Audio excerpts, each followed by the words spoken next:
तो गाइस यहाँ पे हलवा बन चुका है। हो गया साफ हो गया। ये देख कैमरे के आगे हाथ नहीं लगा दे तभी तो ढीला हो रहा है। ये देख मेरे पास बहुत सारे चिप्स ले रिसु अब ऐसे कर। ये देख कैमरे के यहाँ देख रिशा अब ऐसे नीचे पकड़ना यहाँ देख ऐसे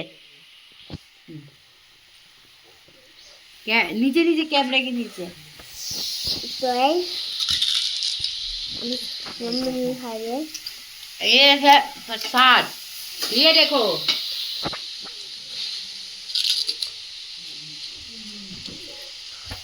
तो गाइस और ये मेरा थाली टाइम बड़ा हो रहा है। कैमरे के आगे फिर हाथ लगा दिया फिर कैमरा दूसरा हो जाएगा। मुझे यहाँ पर ये सब मैं सारे चलो अब खाओ अब।